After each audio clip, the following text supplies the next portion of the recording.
In this lesson, we will discuss the Electronic Instrument System, ECAM Control Panel, Display Unit Failure, EFIS Control Panel, Clock and the Digital Flight Data Recorder, DFDR.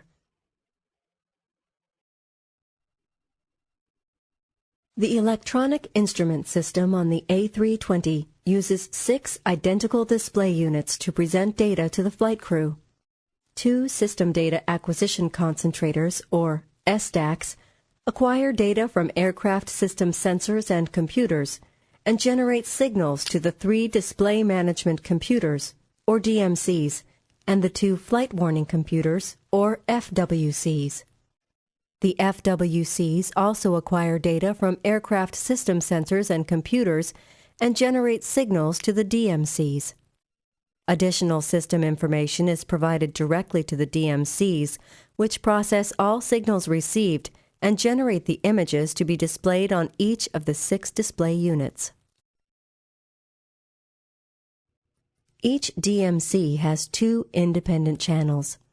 The Electronic Flight Instrument System, or EFIS channel, displays flight parameters on the 2 primary flight display units and navigational data on the 2 navigation display units.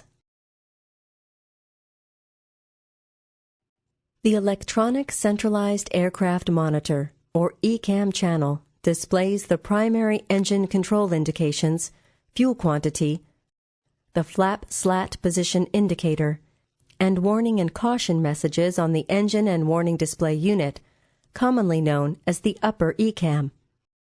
Synoptic information on the various aircraft systems and aircraft status are displayed on the System and Status Display Unit, or lower ECAM. Normally, DMC-1 controls the upper ECAM, and DMC-2 controls the lower ECAM. The 2 identical flight warning computers also generate alert messages, memos, oral alerts, and synthetic voice messages. They acquire data directly from aircraft sensors and systems to generate red warnings, and from the SDACs to generate amber cautions, and display them on the upper ECAM display unit.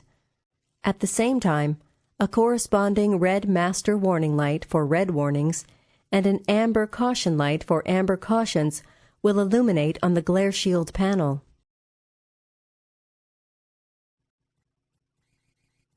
The ECAM control panel, located on the forward pedestal, allows the pilot to selectively display any of the aircraft systems pages at any time by pressing the corresponding push-button switch.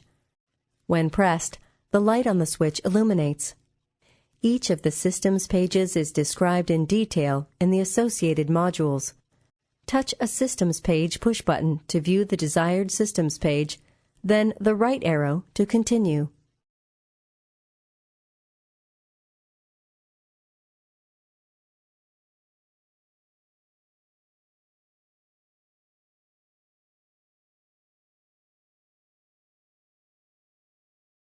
Pressing and holding the All push-button switch cycles through all of the systems pages at 1-second intervals. Touch the All push button to cycle through the systems pages, then the right arrow to continue.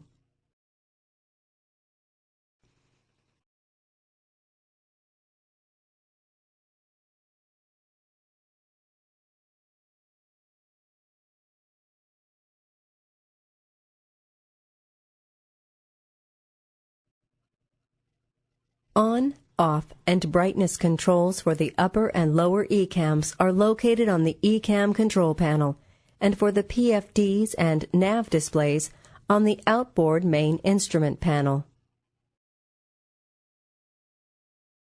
Normally, DMC number 1 supplies data to the captain's PFD, nav display, and upper ECAM. DMC number 2 supplies the first officer's PFD, nav display, and lower ECAM. DMC number 3 is in standby and available as a backup should DMC number 1 or number 2 fail.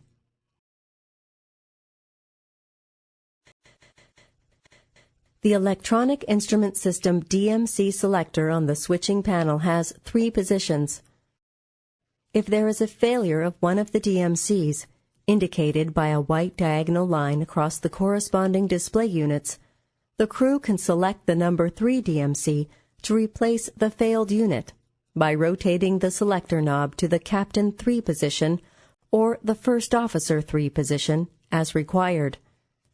The number 2 DMC has failed. Touch the EIS DMC selector switch to select First Officer on 3.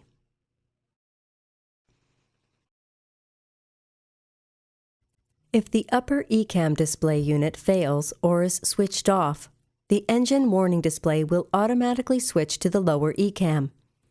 If it is desired to view a system's display page, the ECAM nav display transfer selector switch can be used to display the systems page on a nav display unit, either the captain's or first officer's. Touch the ECAM nav display transfer selector switch to view the system's display on the first officer's nav display unit, then the right arrow to continue.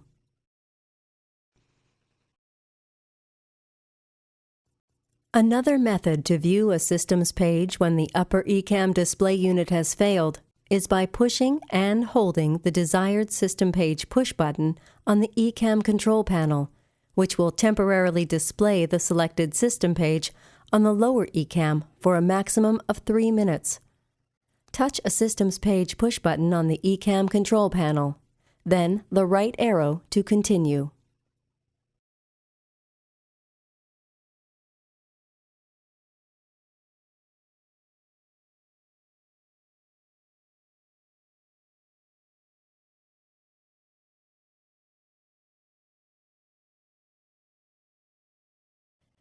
If the lower ECAM display unit fails or is switched off, the crew can again view the system's display on a nav display unit by selecting the ECAM nav display transfer switch to either captain or first officer. Touch the ECAM nav display transfer selector switch to view the system's display on the first officer's nav display, then the right arrow to continue.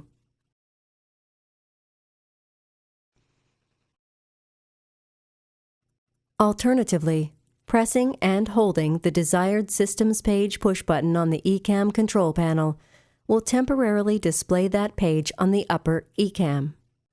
Touch a system page push button on the ECAM control panel, then the right arrow to continue.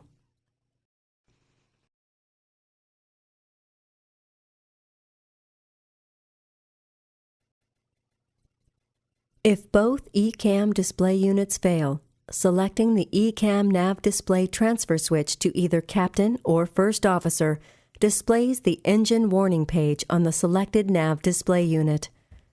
To view a systems page, press and hold the related system page push button on the ECAM control panel to temporarily display that page on the nav display unit for a maximum of 30 seconds. Touch the ECAM nav display transfer selector switch, then a system page push button on the ECAM control panel.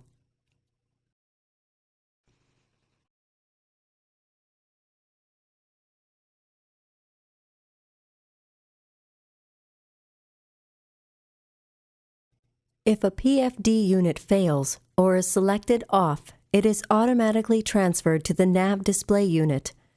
If it is desired to view the nav display, the PFD nav display transfer push button, when pressed, replaces the PFD with the nav display.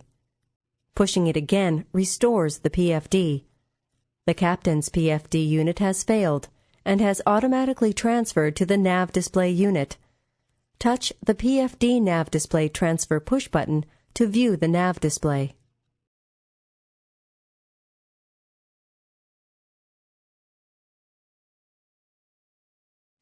If a nav display unit fails, the PFD nav display transfer push button must be pressed to allow the nav display to be viewed on the PFD unit. The captain's nav display has failed.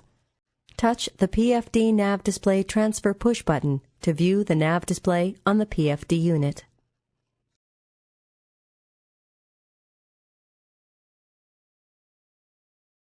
The Electronic Flight Instrument System Control Panel, or EFIS panel, is located on the glare shield in front of both pilots. It is divided into two parts.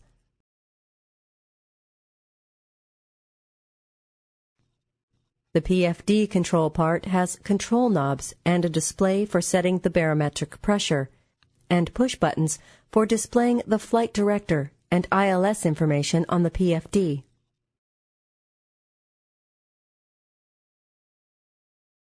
The nav display part has the optional data display push buttons for displaying additional data, mode and range select switches for changing the presentation and scale, and ADF VOR selector switches for selecting raw data bearing pointers on the nav display.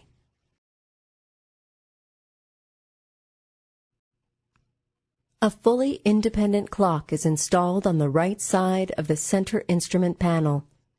It displays UTC, or the date, elapsed time, and has a chronometer. The digital flight data recorder is located in the unpressurized section of the aircraft tail. It stores mandatory flight data from the last 25 hours of flight on a fireproof and shockproof tape.